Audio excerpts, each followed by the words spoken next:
નમસ્કાર. ગાંધી ગંગા મણકો 5.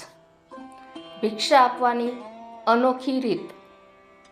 ગાંધીજી અને કવિવર રવિન્દ્રનાથ ટાગોર વચ્ચે સ્નેહનો સેતુ હતો.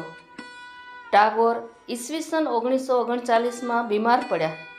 ડૉક્ટરે નિદાન કરી આરામ લેવાની સલાહ આપી, છતાં રવિન્દ્રનાથ પોતાના નિયમિત ક્રમને વળગી કર્મરત રહ્યા.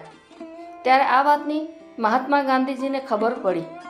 તેઓ શાંતિ નિકેતન ગયા અને રવિન્દ્રનાથની તબિયતની ખબર લઈ ગુરુદેવને કહ્યું, ગુરુદેવ, મને એક ભિક્ષા આપો. ગુરુદેવે હસતા હસતા કહ્યું, મહાત્માજી, જે સ્વયં ભિખારી હોય એ તમને શું ભિક્ષા આપે? પરંતુ ગાંધીજી તો પોતાની માગણી પર અટલ રહ્યા. ત્યારે ગુરુદેવે કહ્યું, આપ શું ભિક્ષામાં ઈચ્છો છો? ગાંધીજીએ કહ્યું, આપની તબિયત નાદુરસ્ત રહે છે.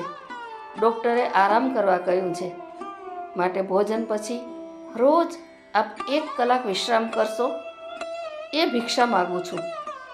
ગુરુદેવે હસતા હસતા કહ્યું, મહાત્માજી, આપને ભિક્ષા આપી. બાપુ મરક મરક હસવા લાગ્યા.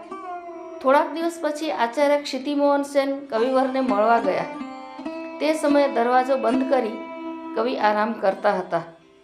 બહાર આહટ થતાં કવિએ ક્ષિતિમોહન સેનનો અવાજ ઓળખી જતા પૂછ્યું, આચાર્ય સેન બાબુ છો શું? ક્ષિતિમોહન સેન કહે, હા, હું છું, પરંતુ તમે દરવાજો બંધ કરીને કેમ બેઠા છો? રવિન્દ્રનાથ કહે, ગાંધી બાપુને આપેલ વચન પ્રમાણે એમને ભિક્ષા આપી રહ્યો છું. અને કવિએ દરવાજો ખોલતા બંને બાળકની જેમ ખડખડાટ હસી પડ્યા.